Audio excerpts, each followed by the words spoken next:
सतगुरुदेव की जय।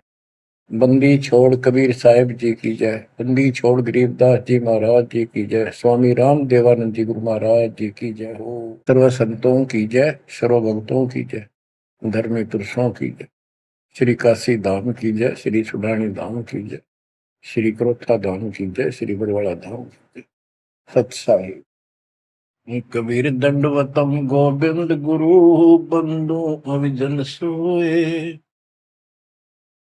पहले भय प्रणाम तन नमो जो आगे ओए। कबीर पो फाटी पगड़ा भया जागी जी आजूने।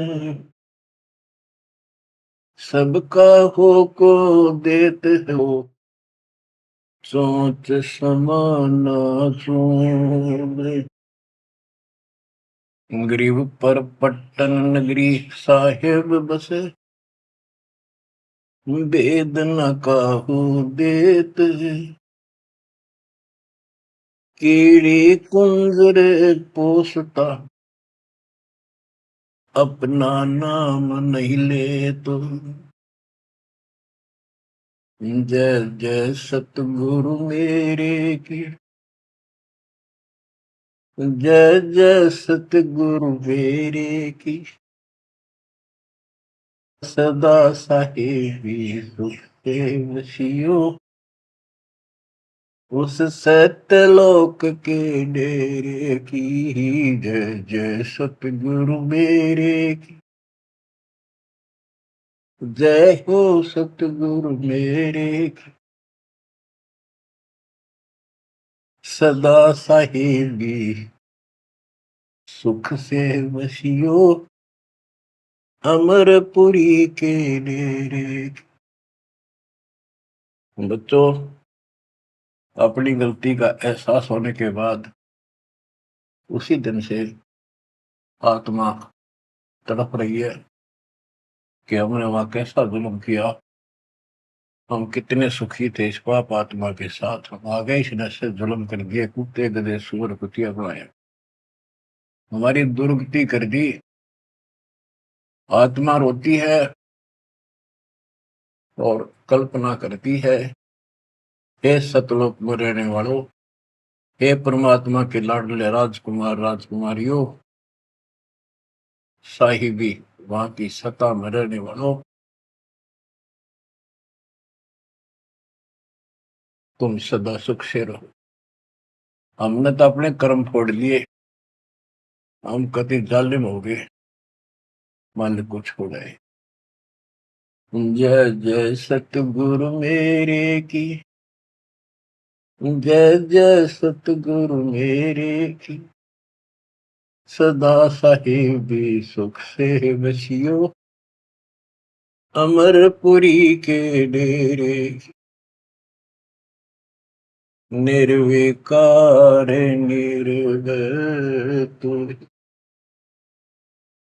और सकल बेमान। तेजी साधो और सकल बेमान।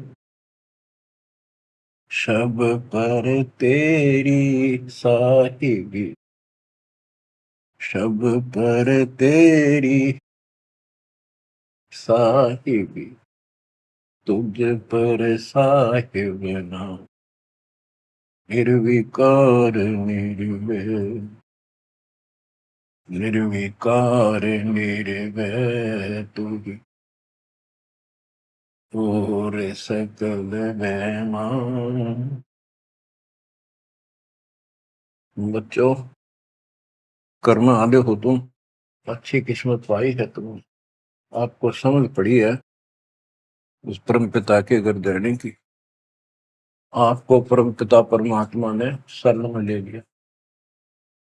बच्चों, जो कथाएं सुनाई जा रही है ये आपको रिफ्रेश करेगी, आपको फिर से ताजा करेंगी, आपके आत्मा को फिर से ऊर्जा मिलेगी। और ये हो कहां से रहा है बच्चों? तुम बालक हो, कति नादान बच्चे हो। अपने भगवान की समर्थता को अब तो समझ लो। आपके ऊपर कहां से अमृत बरसा रहे हैं। इसके हाथ में सारी सृष्टि की चाबी है। तो जो धर्मदास जी के प्रकरण चल रहा है, इसको अच्छी तरह समझना होगा, क्योंकि ये स्टार्ट था इस कलयुग में। और ये हंस अच्छा था, परमात्मा का प्यारा था, और ये भी आके फंस गया इस काल के दूता के। और ऐसा दर्द हो गया कि भगवान ने इसके लिए कितनी मेहनत करनी पड़ी। 5 बार अंतर्धान हुए, अंतर्धान होते ही तड़प जाता था, लेकिन वो गलत रंग इतना रंगा हुआ था, गलत ज्ञान इतना भर रखा था ठोक ठोक के युगों का। लेकिन दाता भी रेगमार पक्का ले रखा है, उतार कर छोड़ देगा। अब कबीर सागर का सरलार्थ एक पुस्तक तैयार की है दास ने। उसमें ज्ञान प्रकाश बोध में कुछ वाणी है, ये सुनाऊंगा, जो बिल्कुल सरल और सब बहुत विस्तृत है। संत गरीबदास जी की वाणी गजल अजल है, उसमें बहुत शोरठ और हिंट है। अब कबीर सागर का सरलार्थ पुस्तक जो तैयार की है, उसको बहुत संशोधित करके कबीर सागर से, और जो इसमें मिलावट थी वह शुद्ध करके, जो उसमें वाणियां नहीं थी जो दूसरे से लिख के इसको एक कंप्लीट बना दिया है। इसमें लिखा है, बांधवगढ़ नगर कहाए, तामे धर्मदास सहा रहाए। एक बांधवगढ़ नाम का नगर कहलाता है, उसमें धर्मदास नाम का एक सेठ रहा करता था। धन का नहीं वार और उपारा, हरि भक्ति में श्रद्धा अपारा। उसके घर धन की कोई कमी नहीं थी, अथाह धन था, और परमात्मा की भक्ति में श्रद्धा भी अजब गजब थी। रूप दास गुरु वैष्णव बनाया, उन राम कृष्ण भगवान बताया। उसने रूपदास नाम के वैष्णव परंपरा के विष्णु जी के उपासक से गुरु से नाम ले रखा था, दीक्षा ले रखी थी। उस गुरु ने उसको राम कृष्ण को भगवान बताया, विष्णु जी को। तीर्थ व्रत मूर्ति पूजा, एकादशी और सालिक सूजा सब कहें उसने बताई। तीर्थ व्रत, तीर्थ करो, व्रत करो, मूर्ति पूजो, एकादशी का व्रत रखो, सालिक मूर्तियों की पूजा करो, शालिग्राम की कर्म कांड व्यवहार करो, ताके मते दंड धर्मनी नागर, भूल रहा वह सुख का सागर। तीर्थ करण को मन चाहा, गुरु आज्ञा ले चला उमाहा। उसका तीर्थ करने को मन हुआ, गुरु जी की आज्ञा लेकर उमाहा, उमंग में भरकर तीर्थ होकर चला। भटकत पर्वत मथुरा आया, कृष्ण सरोवर में उठ नहाया। चौका लेप्या पूजा कारण, फिर लग गया गीता श्लोक उचारण। ताही समय एक साधु आया, 5 कदम पर आसन लाया। 5 कदम 25-30 फुट पर दूर बैठ के आके एक साधु आया। धर्मदास को कहा आदेशा, जिंदा रूप साधु का बेसा। धर्मदास को साधु ने कहा, आदेश महाराज। साधु का की वेशभूषा की जिंदा महात्मा जैसी थी। जो वहां आया धर्मदास के पास, वो खुद मालिक आए थे। धर्मदास देखा, नजर उठाई। जब आदेश कहा तो धर्मदास ने ऊपर को नजर उठाकर देखा, कौन आ गया। पूजा में मगन, कुछ बोला नहीं, अपनी पूजा कर रहा था, इसलिए बोला नहीं। मैं देख कर फिर अपनी पूजा करने लग गया। धर्मदास देखा, नजर उठाई, पूजा में मगन, कुछ बोला नहीं।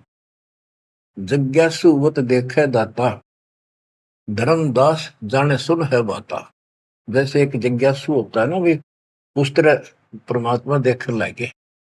और धर्मदास ने सोचा, ये तेरी बात को ध्यान से सुने। जिज्ञासुवत देखे दाता, धर्मदास जाना सुनत है बाता, ऊंचे सुर से पाठ बुलाया, जिंदा सुन सुन शीश हिलाया। तो धर्मदास जी फिर ऊंचे आवाज में गीता का पाठ सुनाने लगे विद ट्रांसलेशन। और परमात्मा सुन सुनकर सिर हिलावा, जैसे बहुत अच्छा लगे, अगर वाह वाह वाह ऐसे। बंदी छोड़ बच्चों कुछ विचार करो, एक जीव को दलदल से निकालने के लिए कितने खाड़े करने पड़ते हैं स्टार्ट में, पर तुम इसमें आंख मीच कर बैठे, गंदे लोग तो निकलने पार पड़ेंगे। अपने पिता को देखो कितना कष्ट उठा रहा आपके लिए। ऊंचे सुर से पाठ बुलाया, जिंदा सुन सुन शीश हिलाया। धर्मदास किया वैष्णो बेसा, कंठी माला तिलक प्रवेशा। धर्मदास ने एक वैष्णो साधु जैसी वेशभूषा बना रखी थी, कंठी माला डाल रखी थी। पूजा पाठ कर किया विश्रामा, जिंदा पुनः किया प्रणामा। जब उसने अपनी पूजा पाठ करके और वो सामान धर लिया लपेट के, परमात्मा ने फिर से प्रणाम किया। जिंदा कह मैं सुना पाठ अनूपा, तुम हो सब संतन के भूपा। बंदी छोड़ उस दो कौड़ी के जीव की कितनी प्रशंसा करते, ताकि यो के मैं बोल मेरे थे। जिंदा कह मैं सुना पाठ अनूपा, मैंने तो बहुत गजब का पाठ सुना, अद्भुत अद्भुत पाठ सुना। तुम तो सब संतों के स्वामी हो, भूप हो, सिरताज हो, बड़े अच्छे संत मिले मुझे। मौका ज्ञान सुनाओ गुसाई, भक्ति सरस कहीं नहीं पाई। हे गोसाई, यानी धर्मदास जी को मालिक बोलते हैं, मोको ज्ञान सुनाओ गोसाई, भक्ति सरस कहीं नहीं पाई। मुस्लिम हिंदू गुरु बहु देखे, आत्म संतोष कहीं नहीं एके। धर्मदास मन उठी उमंगा, सुनी बुढ़ाई तो लग गया चंगा। परमात्मा कहते हैं मोको ज्ञान सुनाओ, मुझे ज्ञान बताओ गोसाई स्वामी जी। मेरे को कहीं पर भी सही भक्ति नहीं मिली, मैंने हिंदू मुसलमान सब गुरुओं से ज्ञान सुन लिया, मेरी आत्मा को कहीं संतोष नहीं हुआ। आप मुझे बहुत अच्छे संत और आपके द्वारा किया गया ये पाठ जो बोल रहे थे, बहुत ही अच्छा लगा।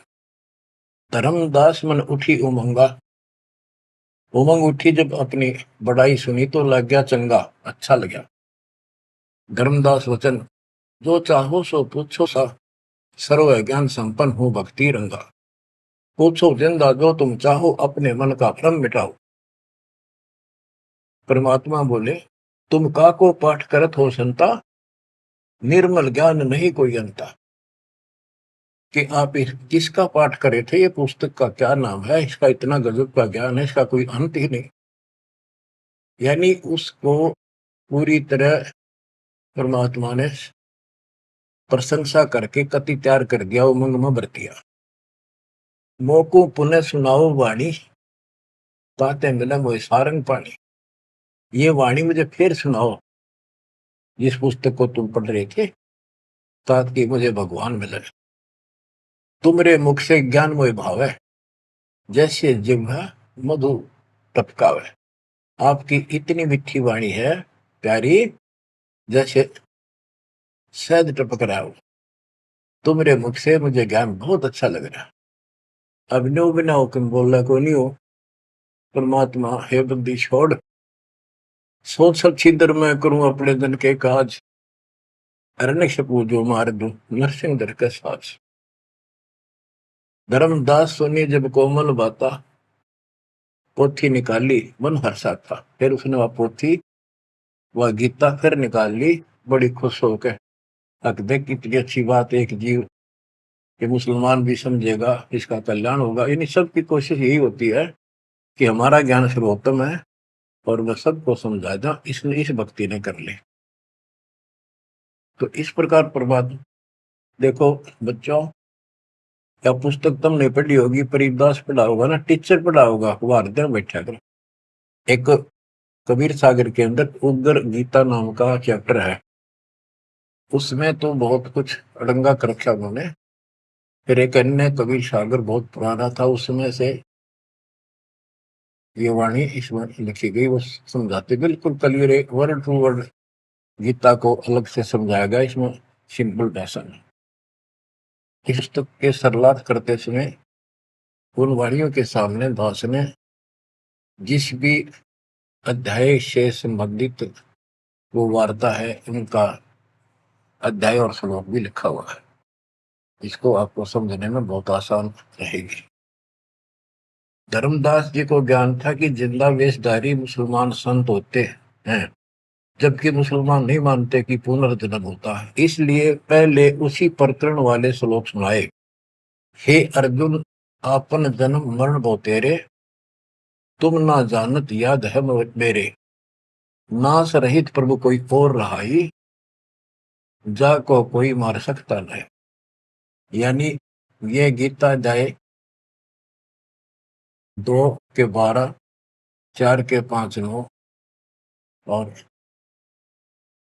2 के 12 और 17 इसमें प्रमाण है परमात्मा अविनाशी कोई और है, और 15 के 17 का संबंधित है कि ये बताया धर्मदास ने वो प्रसंग पढ़ा कि तेरे और मेरे अर्जुन बहुत जन्म हो चुके हैं, तू नहीं जानता मैं जानता हूं।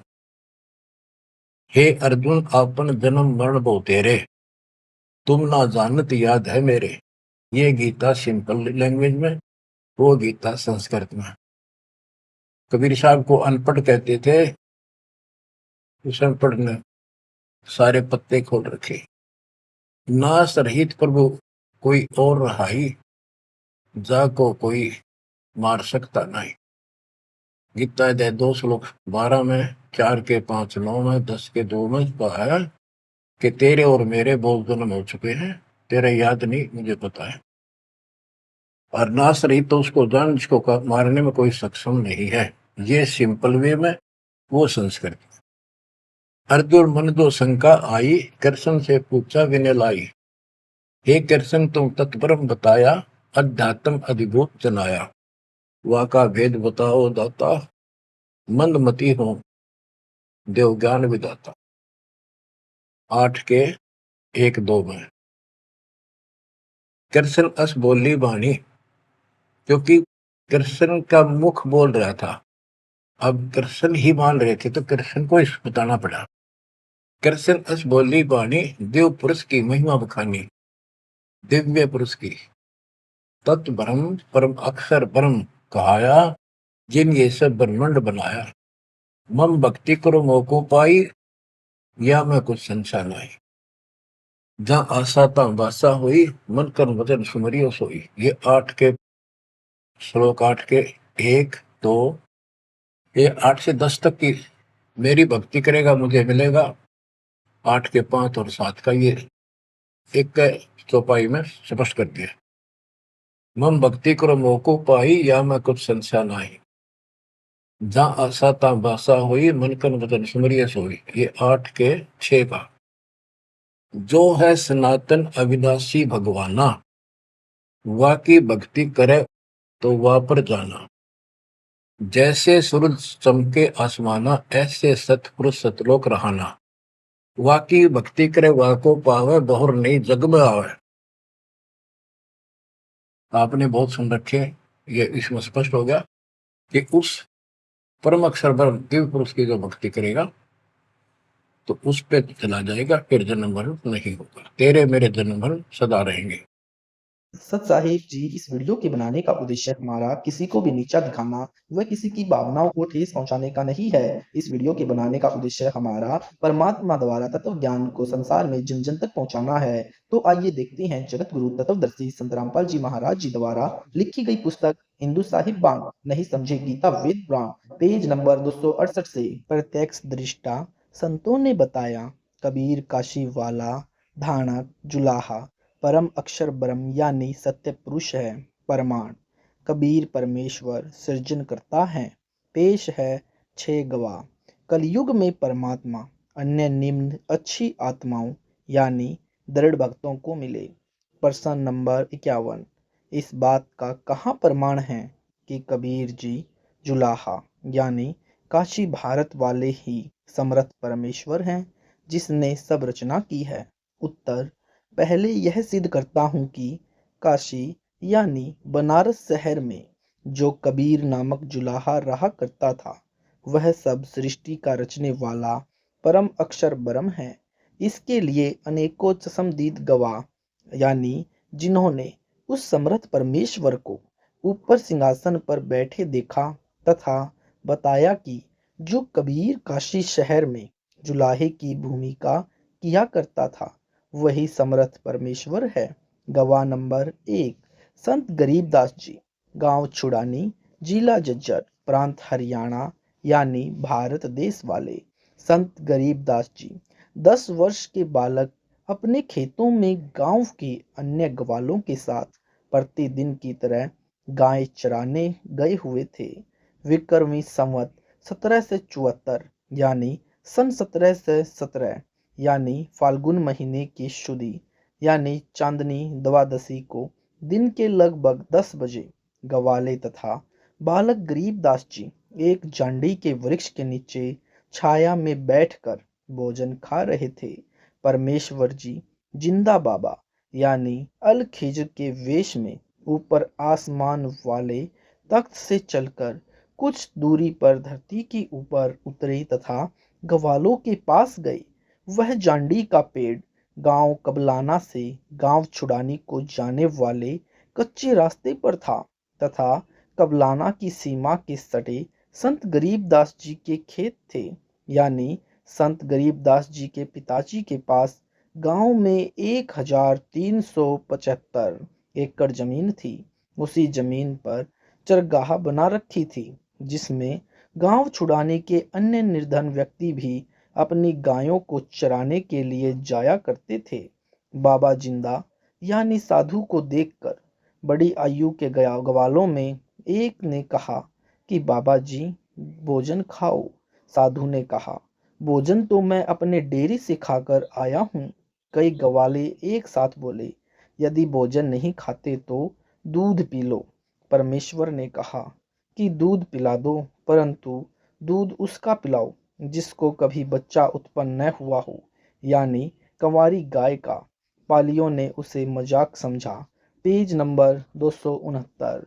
बालक गरीबदास जी उठे तथा एक अपनी प्रिय बछिया को लाए और बोले, हे बाबा जी, यह कंवारी गाय दूध कैसे दे सकती है? तब बाबा जी ने कहा कि यह दूध देगी, तुम स्वच्छ बर्तन लेकर इसके थनों के नीचे रखो। संत गरीबदास जी ने एक मिट्टी का बर्तन यानी छोटा गड़ा 3 या 4 किलोग्राम की क्षमता का लिया और उसे हाथों से पकड़कर बछिया के थनों के नीचे करके बैठ गया। बाबा जिंदा यानी अल खिज्र ने गाय की बछड़ी की पीठ के ऊपर हाथ से थपकी मारी। उसी समय थन लंबे व कुछ मोटे हो गए तथा दूध निकलने लगा। जब वह 3 या 4 किलोग्राम का बर्तन भर गया तो थनों से दूध आना बंद हो गया। बालक गरीबदास जी ने वह दूध से भरा बर्तन बाबा जी को दे दिया तथा कहा कि यह तो आपकी दया से मिला है, पी लो। बाबा जिंदा ने उस बर्तन को मुख लगाकर कुछ दूध पिया, शेष उन पालियों की ओर किया कि पी लो, यह प्रसाद है। अन्य ग्वाले उठकर चल दिए, कहने लगे कि यह जादू मंत्र करके कंवारी बछड़ी से निकाला है, हमारे को कोई भूत प्रेत की बाधा हो जाएगी। यह कोई सेवड़ा यानी भूत प्रेत निकालने वाला लगता है। कंवारी गाय का दूध पाप का दूध है। यह बाबा पता नहीं किस छोटी जाति का है, इसका जूठा दूध हम नहीं पिएंगे। बालक गरीबदास जी ने बाबा से बर्तन लिया और पालियों के देखते देखते उसमें से कुछ दूध पिया। वे बड़ी आयु के ग्वाले बालक को दूध न पीने के लिए कहते रहे। बालक नहीं माना, सब दूर चले गए। बाबा जिंदा तथा बालक गरीबदास जी रह गए। तब कुछ ज्ञान सुनाया। बालक ने सतलोक और समर्थ महात्मा यानी जो ब्रह्मा जी, विष्णु जी तथा शिव जी से भी शक्तिशाली जो बाबा ने बताया था, आंखों देखने की इच्छा की जिंदा बाबा बालक गरीबदास जी के जीव को शरीर से निकालकर आसमान में ले गया। ब्रह्मा जी, विष्णु जी तथा शिव जी के लोक दिखाए, स्वर्ग तथा नरक दिखाए, ब्रह्मलोक काल ब्रह्म का दिखाया। फिर और ऊपर अपने अमरलोक में ले गए। जो बाबा जिंदा बालक के साथ गया था वह ऊपर बने यानी तख्त सिंहासन के ऊपर बैठ गया। उस समय परमात्मा रूप बन गए। परमात्मा के एक रोम यानी शरीर के बाल का प्रकाश करोड़ सूर्यों के प्रकाश से भी अधिक था। अमरलोक प्रकाशित था। बहुत गरीब दास बालक जी का भी अन्य शरीर बन गया जिसका प्रकाश 16 सूर्यों के समान था। अमरलोक के सब भक्त या भक्तमती यानी हंस या हंसनी अपने परमेश्वर को दंडवत करने लगे। जय हो कबीर सतपुरुष की बुलाने लगे। सबने कहा कि ये अनंत करोड़ ब्रह्मांड का सृजनहार समर्थ स्वामी है, इसका नाम कबीर है।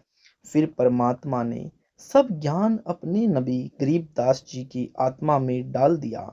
सारा सतलोक तथा नीचे की सब लोक दिखाकर बालक की आत्मा को शरीर में प्रवेश करा दिया। उस समय बालक गरीबदास जी के शरीर को अंतिम संस्कार के लिए चिता पर रखा हुआ था। अग्नि लगाने ही वाले थे। उसी समय गरीबदास जी उठ लिए। गांव में खुशी की लहर दौड़ गई। संत गरीबदास जी को उसी जिंदा बाबा वेशधारी परमेश्वर जी ने दीक्षा दी। संत गरीबदास जी ने आंखों देखा तथा परमेश्वर के मुख कमल से सुना संपूर्ण अध्यात्म ज्ञान दोहों चौपाइयों शब्दों के रूप में बोला, जो एक दादू जी के पंथ से दीक्षित गोपाल दास नाम के महात्मा जी ने देखा। लेखन कार्य में लगभग 6 महीने लगे।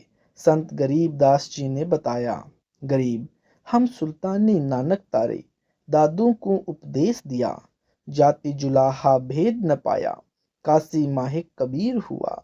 अर्थात संत गरीबदास जी ने बताया कि हम सब यानी मैं गरीबदास, सुल्तान इब्राहिम इब्न अधम, सिख धर्म प्रवर्तक नानक जी तथा संत दादू जी को उस कबीर सतगुरु परमेश्वर ने पार किया जो काशी शहर में जुलाहे जाति में हुआ है।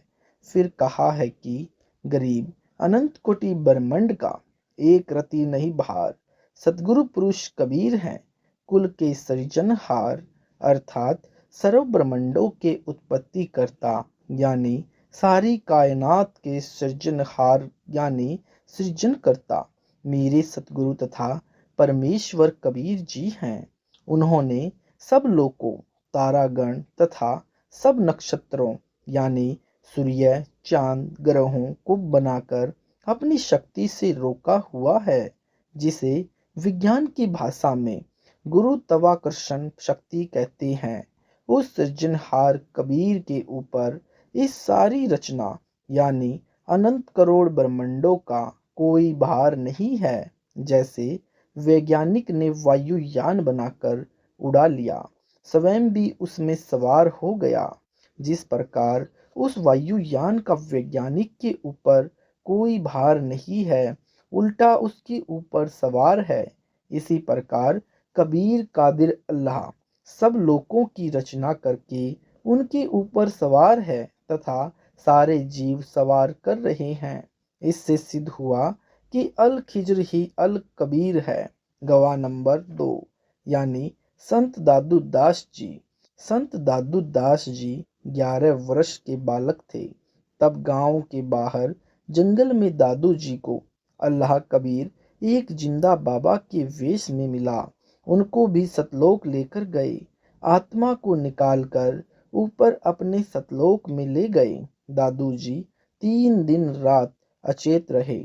ऊपर अपना तख्त यानी सिंहासन दिखाया, अपना परिचय करवाया कि मैं पूर्ण ब्रह्म यानी परमेश्वर हूँ। सारी सृष्टि मैंने रची है। सब ब्रह्मांडों की सैर करवाकर तीसरे दिन महात्मा शरीर में प्रवेश कर दी।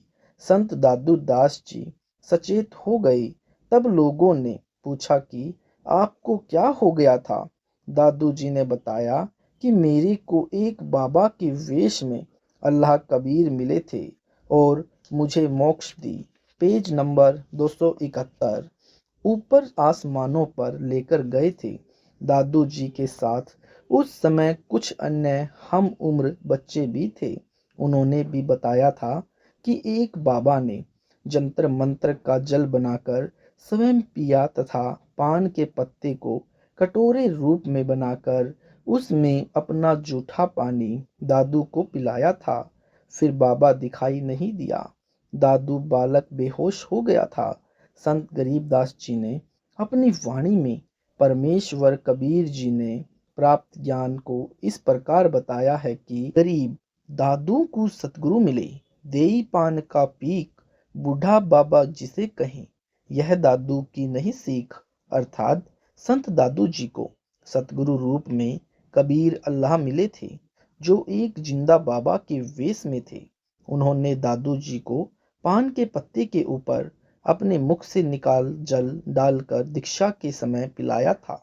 जो व्यक्ति यह कहते हैं कि दादू को वृद्ध बाबा मिला था, जो जंतर मंत्र विद्या को जानने वाला था, यह दादू ने नहीं बताया। दादू जी ने उसके विषय में जो बताया है वह इस प्रकार है। जो दादू जी के द्वारा बोली वाणी से बने दादू ग्रंथ में लिखा है। वाणी जिन मोकू निज नाम दिया, सोई सतगुरु हमार, दादू दूसरा कोई नहीं, कबीर सृजनहार। दादू नाम कबीर का, सुनकर कांपे काल, नाम भरोसे जो चले, होवे न बाका बाल। गहरी नाम कबीर है, विषम काल गजराज, दादू भजन प्रताप से भागे सुन्नत आवाज। अर्थात दादू जी ने कहा है कि मेरे को जिसने यथार्थ भक्ति का मंत्र दिया वह मेरा सतगुरु है। उसका नाम कबीर है। यही कबीर सारी कायनात का उत्पत्ति करता है। संत दादू जी ने कहा कि कबीर नाम सुनते ही ज्योति निरंजन कांपने लग जाता है। कबीर नाम इतना शक्तिशाली है, जो भक्त कबीर जी के बताए नाम पर पूर्ण विश्वास करके जीवन यात्रा करता है तो काल ब्रह्म उसका कुछ भी बिगाड़ नहीं कर सकता। संत दादू जी ने कबीर अल्लाह की समर्थता एक उदाहरण के माध्यम से बताई है कि काल भी बहुत ताकतवर है, परंतु कबीर अल्लाह के सामने वह भी कमजोर पड़ जाता है। काल यानी गजराज हाथियों के राजा के समान बलवान है। कबीर जी का भक्ति करने को दिया नाम भी बहुत शक्तिशाली है। वह कहरी यानी बब्बर शेर के समान ताकतवर है। उस नाम का जाप करने से उस नाम रूपी कहरी की शक्ति के आगे काल कांपता है। Page number 272। यानी नाम की सूक्ष्म दहाड़ सुनकर काल रूप गजराज भाग जाता है। संत दादू दास जी ने स्पष्ट कर दिया है कि कबीर ही सारी सृष्टि को उत्पन्न करने वाला परमेश्वर है। गवाह नंबर 3। संत धर्मदास जी बांधवगढ़ यानी मध्य प्रदेश भारत वाले धर्मदास जी का हिंदू धर्म में जन्म होने के कारण हिंदू धर्म गुरुओं द्वारा बताए अधूरे ज्ञान के आधार से साधना किया करते थे। उसी को करते हुए तीर्थ भ्रमण करते हुए मथुरा यानी श्री कृष्ण की नगरी में गए हुए थे। पत्थर व पीतल की देवी देवताओं यानी श्री विष्णु, श्री शंकर आदि की मूर्तियों को थैले में डालकर साथ लिए हुए था। सुबह तीर्थ में यानी जिस तालाब में श्री कृष्ण स्नान किया करते थे, उसमें स्नान करके मूर्तियों की पूजा करने लगा। उस समय कबीर अल्लाह भारत देश के काशी शहर में जुलाहे की भूमिका करने संसार में प्रकट थे। धर्मदास जी ने मूर्तियों की उपासना के पश्चात श्रीमद् भगवत गीता का पाठ किया। खुदा कबीर धर्मदास जी की सब क्रियाओं को ध्यान से देख वह सुन रहा था। धर्मदास जी अपनी दैनिक भक्ति की क्रियाओं से फारिग हुआ तब परमेश्वर कबीर जी ने उससे ज्ञान चर्चा की। ज्ञान चर्चा का दौर कई दिनों तक चला। धर्मदास जी की आत्मा को अल्लाह कबीर जी ने अपने सतलोक में बने तख्त के पास लेकर गए। अपना सतलोक दिखाया, ऊपर के सब लोग दिखाए।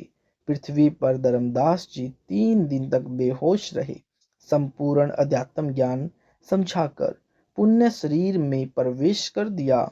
उसके पश्चात संत धर्मदास जी ने अपनी पहले वाली इबादत यानी भक्ति त्याग दी तथा अपने नबी स्वयं बनकर आए अल्लाह कबीर द्वारा बताई सच्ची इबादत की और पूर्ण मोक्ष प्राप्त किया।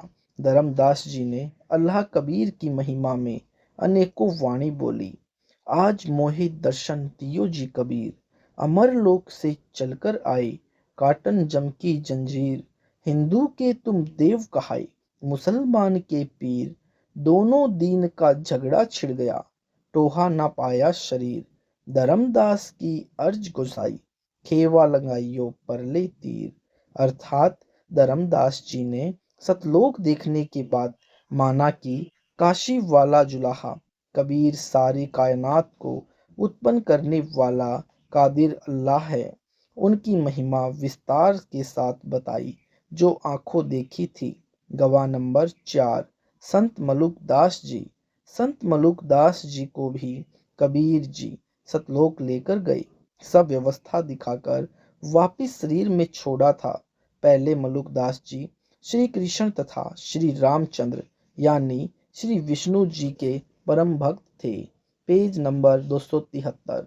उसके पश्चात पहले वाली पूजा त्याग कर कबीर जी द्वारा बताई भक्ति की, मोक्ष प्राप्त किया। संत मलुकदास जी ने कहा, जपोरे मन साहिब नाम कबीर, जपोरे मन परमेश्वर नाम कबीर। एक समय गुरु बंसी बजाई, कालिंदरी के तीर। सुरनर मुनि जन थकत भय, रुक गया जमुना नीर। अमृत भोजन म्हारे सतगुरु जी में, सबद दूध की खीर। दास मलूक सलूक कहते हैं, खोजो खसम कबीर। अर्थात संत मलुक दास जी ने स्पष्ट किया है कि परमात्मा कबीर जी का नाम जपा करो, उस सर्व के मालिक कबीर जी की खोज करो, उसे पहचानो। सत्य साधना करके सतलोक में कबीर खुदा के पास जाओ। जैसे श्री कृष्ण के विषय में बताया जाता है कि वे बांसुरी मधुर बजाते थे। उसको सुनकर गोपियां व गायें खिंची चली आती थी। मलुकदास जी ने बताया है कि एक समय मेरे सतगुरु कबीर जी ने यानी कालिंद्री जमुना दरिया के किनारे बांसुरी बजाई थी, जिसको सुनकर स्वर्ग लोक के देवता ऋषिजन तथा आसपास के गांव के व्यक्ति खींचे चले आए थे। और क्या बताऊं, जमुना दरिया का जल भी रुक गया था। मेरे सतगुरु शब्द की खीर खाते हैं यानी अमृत भोजन के स्थान पर अमर आनंद भी भोगते हैं। संत मलुकदास जी ने आंखों देखा बताया कि कबीर पूर्ण ब्रह्म यानी कादिर अल्लाह हैं। गवाह नंबर 5 संत नानक देव जी को सुल्तानपुर शहर के पास बह रही बेई नदी पर मिले, जहां गुरुद्वारा सचखंड साहिब यादगार रूप में बना है। श्री नानक देव जी का संक्षिप्त यथार्थ परिचय। आदरणीय श्री नानक जी प्रभु कबीर जुलाहा के साक्षी। श्री नानक देव का जन्म विक्रमी संवत 1526 यानी सन 1469 कार्तिक शुक्ल पूर्णिमा को हिंदू परिवार में श्री कालू राम मेहता के घर माता श्रीमती तृप्ता देवी की पवित्र कोख से पश्चिमी पाकिस्तान के जिला लाहौर के तलवंडी नामक गांव में हुआ। इस स्थान को अब ननकाना साहब कहते हैं। इन्होंने फारसी, पंजाबी, संस्कृत भाषा पढ़ी हुई थी। श्रीमद् भगवत गीता जी को श्री ब्रिजलाल पांडे से पढ़ा करते थे। श्री नानक देव जी के श्री चंद तथा लक्ष्मी चंद 2 लड़के थे। श्री नानक जी 14 वर्ष की आयु में अपनी बहन नानकी की ससुराल शहर सुल्तानपुर लोधी में चले गए थे। अपने बहनोई श्री जयराम जी की कृपा से सुल्तानपुर के नवाब के यहाँ मोदी खाने की नौकरी किया करते थे। प्रभु में असीम प्रेम था, क्योंकि यह पुण्यात्मा युगों युगों से पवित्र भक्ति ब्रह्म यानी काल भगवान की करते आ रहे थे। Page number 274। सतयुग में यही नानक जी राजा अम्बरीश थे तथा ब्रह्म भक्ति विष्णु जी को इष्ट मानकर किया करते थे। दुर्वासा जैसे महान तपस्वी भी इनके दरबार में हार मानकर क्षमा याचना करके गए थे। त्रेता युग में श्री नानक जी ही राजा जनक विदेही बने, जो सीता जी के पिता कहलाए। एक सुखदेव ऋषि जी, जो महर्षि वेद व्यास के पुत्र थे, जो अपनी सिद्धि से आकाश में उड़ जाते थे, परंतु गुरु से उपदेश नहीं ले रखा था। जब सुखदेव विष्णु लोक के स्वर्ग में गए तो गुरु न होने के कारण वापस आना पड़ा। विष्णु जी के आदेश से राजा जनक को गुरु बनाया, तब स्वर्ग में स्थान प्राप्त हुआ। फिर कलयुग में यही राजा जनक की आत्मा एक हिंदू परिवार में श्री कालू राम मेहता के घर उत्पन्न हुए तथा श्री नानक नाम रखा गया। श्री नानक देव जी तथा परमेश्वर कबीर जी की ज्ञान चर्चा। बाबा नानक देव जी प्रातःकाल प्रतिदिन सुल्तानपुर लोधी के पास बह रही बेई दरिया में स्नान करने जाया करते थे तथा घंटों प्रभु चिंतन में बैठे रहते थे। एक दिन परमेश्वर कबीर जी जिंदा फकीर के वेश में बेई दरिया पर मिले तथा नानक जी के साथ दरिया में गोता लगाया। कबीर साहिब जी श्री नानक जी की पुण्यात्मा को सतलोक ले गए। सचखंड में श्री नानक जी ने देखा कि एक असीम तेजोमय मानव सदृश शरीर युक्त प्रभु तख्त पर बैठे थे। अपने ही दूसरे स्वरूप पर कबीर साहिब जिंदा महात्मा के रूप में चवर करने लगे। तब श्री नानक जी ने सोचा कि अकाल मूर्त तो यह रब है जो गद्दी पर बैठा है, कबीर तो यहाँ का सेवक होगा। उसी समय जिंदा रूप में परमेश्वर कबीर साहिब उस गद्दी पर विराजमान हो गए तथा जो तेजोमय शरीर युक्त प्रभु का दूसरा रूप था, वह खड़ा होकर तख्त पर बैठे जिंदा वाले रूप पर चवर करने लगा। फिर वह तेजोमय रूप नीचे से गए जिंदा रूप में समा गया तथा गद्दी पर अकेले कबीर परमेश्वर जिंदा रूप में बैठे थे और चवर अपने आप ढुरने लगा। तब श्री नानक जी ने कहा कि वाहे गुरु, सत्य नाम से प्राप्ति तेरी। इस प्रक्रिया में 3 दिन लग गए। नानक जी की आत्मा को साहिब कबीर जी ने वापिस शरीर में प्रवेश कर दिया। तीसरे दिन श्री नानक जी होश में आए।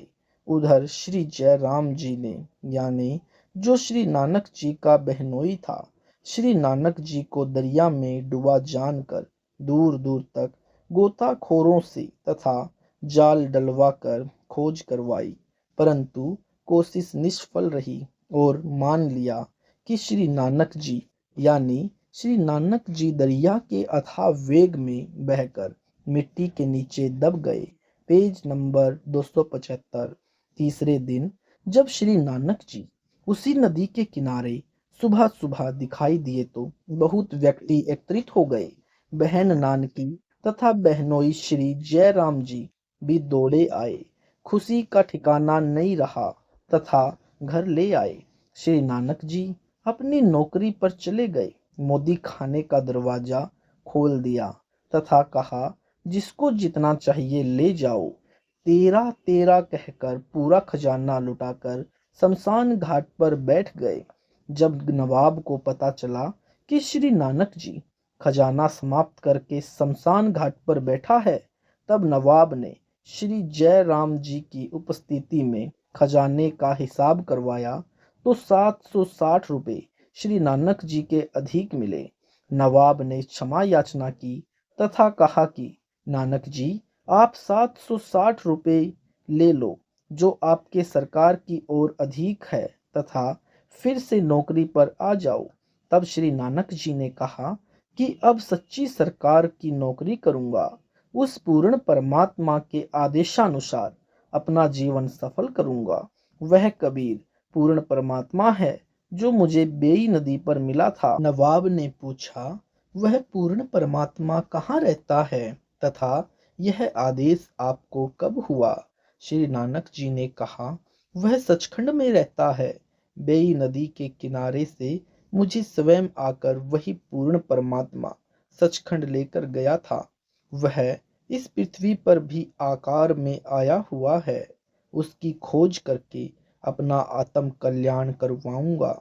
उस दिन के बाद श्री नानक जी घर त्याग कर पूर्ण परमात्मा की खोज पृथ्वी पर करने के लिए चल पड़े। प्रथम उदासी में बनारस गए। श्री नानक जी सतनाम तथा वाहे गुरु की रटना लगाते हुए बनारस पहुंचे। इसलिए अब पवित्र सिख समाज के श्रद्धालु केवल सत्य नाम श्री वाहे गुरु कहते रहते हैं। सत्य नाम क्या है तथा वाहे गुरु कौन है, यह मालूम नहीं है, जबकि सत्य नाम गुरु ग्रंथ साहिब में लिखा है, जो अन्य मंत्र हैं। जैसा कि कबीर साहिब ने बताया था कि मैं बनारस में रहता हूँ, दानक का कार्य करता हूँ। मेरे गुरु जी काशी में सर्व प्रसिद्ध पंडित रामानंद जी हैं। इस बात को आधार रखकर श्री नानक जी ने संसार से उदास होकर पहली उदासी यात्रा बनारस के लिए प्रारंभ की।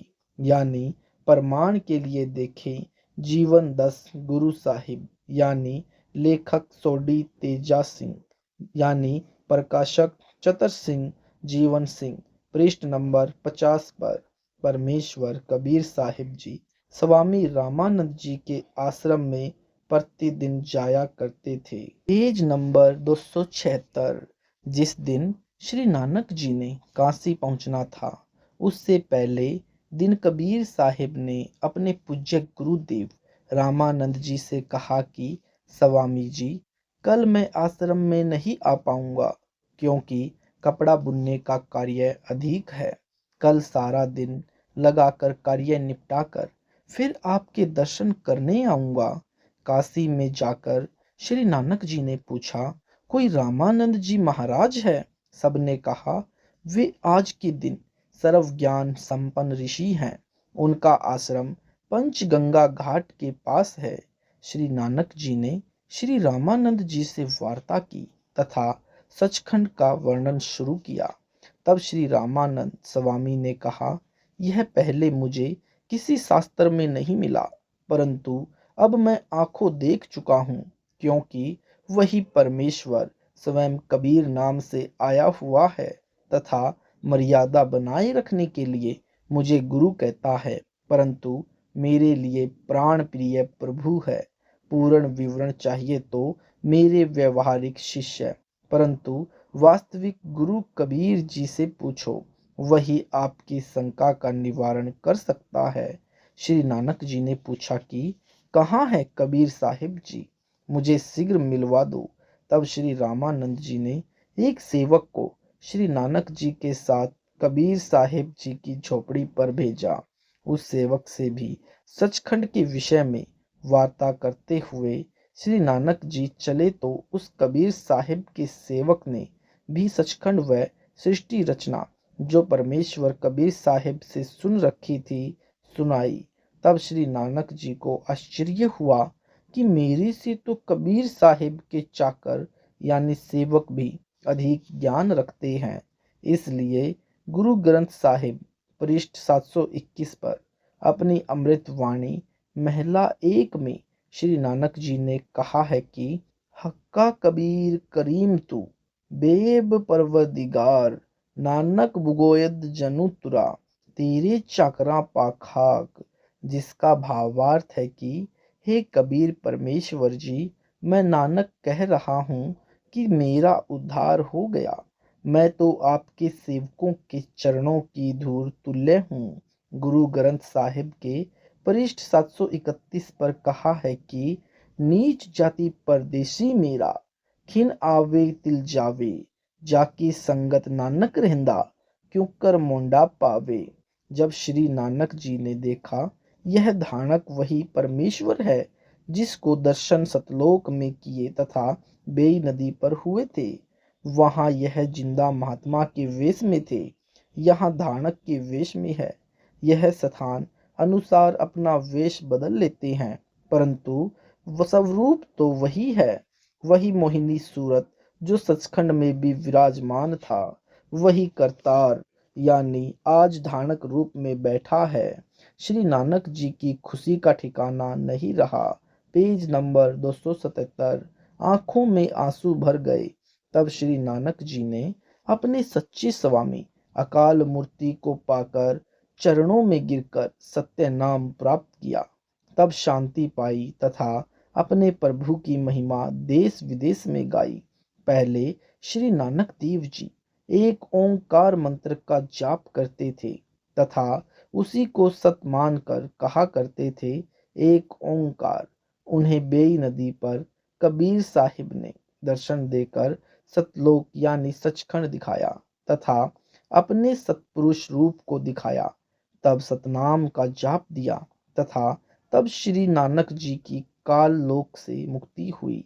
श्री नानक जी ने कहा कि इसी का प्रमाण श्री गुरु ग्रंथ साहिब के राग श्री महला 1 पृष्ठ नंबर 24 पर शब्द नंबर 29, एक सुआन दुई सुआनी नाल बल्कि बोकी सदा बियाल, कूड़ छुरा मुठा मुर्दार, दानक रूप रहा करतार, मैं पति की पंदी न करनी की कार, उहु बिगड़े रूप रहा विकराल, तेरा एक नाम तारे संसार, मैं एहो आस एहो आधार, मुख निंदा आखा दिन रात, पर घर जो ही नीच मनाती, काम क्रोध तन वजह चंडाल, धानक रूप रहा करतार, फाई सूरत मलुकी वेश, ऊ ठगवाड़ा ठगी देश, खरा सियाणा बहुते भार, धानक रूप रहा करतार, मैं किता न जाता हराम खोर, ऊ किया मुँह देखा दुष्ट चोर, नानक नीच कह विचार, दानक रूप रहा करतार। इसमें स्पष्ट लिखा है कि एक कुत्ता तथा इसके साथ दो यानी आशा तृष्णा रूपी कुतिया अनावश्यक भौंकती यानी उमंग उठती रहती है तथा सदा नई नई आशाएं उत्पन्न होती हैं। इनको मारने का तरीका यानी जो सत्य नाम तथा तत्व ज्ञान बिना जूठा यानी कुड़ साधन यानी मुठ मुर्दार था। मुझे दानक के रूप में हक्का कबीर यानी सत कबीर परमात्मा मिला। उन्होंने मुझे वास्तविक उपासना बताई। श्री नानक जी ने कहा कि उस परमेश्वर यानी कबीर साहिब की साधना बिना न तो पति यानी साख रहनी थी और न ही कोई अच्छी करनी यानी भक्ति की कमाई बन रही थी, जिससे काल का भयंकर रूप जो अब महसूस हुआ है उससे केवल कबीर साहिब तेरा एक यानी सत्य नाम पूर्ण संसार को पार यानी काल लोक से निकाल सकता है। यानी मुझे नानक जी कहते हैं, मुझे भी यही एक तेरे नाम की आस है, वह यही नाम मेरा आधार है। पहले अनजाने में बहुत निंदा भी की होगी, क्योंकि काम क्रोध इस तन में चंडाल रहते हैं। Page number 278। मुझे धानक यानी जुलाहे का कार्य करने वाले कबीर साहिब रूपी भगवान ने आकर सतमार्ग बताया तथा काल से छुटवाया, जिसकी सुरती यानी स्वरूप बहुत प्यारी है, मन को फंसाने वाली अर्थात मनमोहिनी है तथा सुंदर वेशभूषा में यानी जिंदा रूप में मुझे मिले उसको कोई नहीं पहचान सकता। जिसने काल को भी ठग लिया अर्थात दिखाई देता है दानक यानी जुलाहा, फिर बन गया जिंदा। काल भगवान भी भरम में पड़ गया, भगवान नहीं हो सकता। इसी प्रकार परमेश्वर कबीर साहिब अपना वास्तविक अस्तित्व छुपाकर एक सेवक बनकर आते हैं। काल या आम व्यक्ति पहचान नहीं सकता, इसलिए नानक जी ने उसे प्यार में ठगवाड़ा कहा है और साथ में कहा है कि वह धानक यानी जुलाहा कबीर बहुत समझदार है, दिखाई देता है कुछ लेकिन परंतु बहुत कुछ महिमा वाला जो दानक जुलाहा रूप में स्वयं परमात्मा कबीर ब्रह्म यानी सतपुरुष आया है।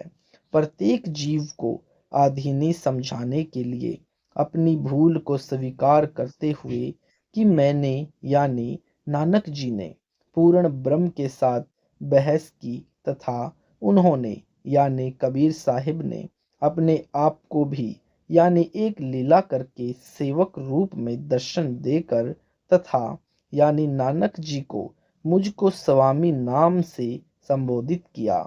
इसलिए उनकी महानता तथा अपनी नादानी का पश्चाताप करते हुए श्री नानक जी ने कहा कि मैं यानी नानक जी कुछ करने कराने योग्य नहीं था, फिर भी अपनी साधना को उत्तम मानकर भगवान से सम्मुख हुआ यानी ज्ञान संवाद किया। मेरी जैसा नीच दुष्ट हरामखोर कौन हो सकता है जो अपने मालिक पूर्ण परमात्मा धारक रूप यानी जुलाहा रूप में आए करतार कबीर साहिब को नहीं पहचान पाया। श्री नानक जी कहते हैं कि यह सब मैं पूर्ण सोच समझ कर कह रहा हूँ कि परमात्मा यही धानक यानी जुलाहा कबीर रूप में है। भावार्थ श्री नानक साहिब जी कह रहे हैं कि यह फांसने वाली अर्थात मनमोहिनी शक्ल सूरत में तथा जिस देश में जाता है वैसा ही वेश बनाकर यानी वैसा ही वेश बना लेता है जैसे जिंदा महात्मा रूप में बेई नदी पर मिले, पर सतलोक में पूर्ण परमात्मा वाले वेश में तथा यहाँ उत्तर प्रदेश में धानक रूप में स्वयं करतार यानी पूर्ण ब्रह्म यानी पूर्ण परमात्मा विराजमान है। आपसी वार्ता के दौरान हुई नोक झोंक को याद करके क्षमा याचना करते हुए अधिक भाव से कह रहे हैं कि मैं अपने सद्भाव से कह रहा हूँ कि यही धानक यानी जुलाहे रूप में सतपुरुष अर्थात अकाल मूर्त ही है। दूसरा प्रमाण नीचे प्रमाण के लिए जिसमें कबीर परमेश्वर का नाम स्पष्ट लिखा है। श्री गुरु ग्रंथ पृष्ठ नंबर 721 राग तिलंग महला पहला में है। सत साहिब जी, अगर आपको ये वीडियो अच्छा लगा तो वीडियो को लाइक करें, शेयर करें, कमेंट करें। अगर आप यूट्यूब पर पहली बार हमारी वीडियो देख रहे हैं तो यूट्यूब पर सतलोक इन संत रामपाल जी महाराज जी चैनल को सब्सक्राइब करना न भूलें। सत साहिब जी।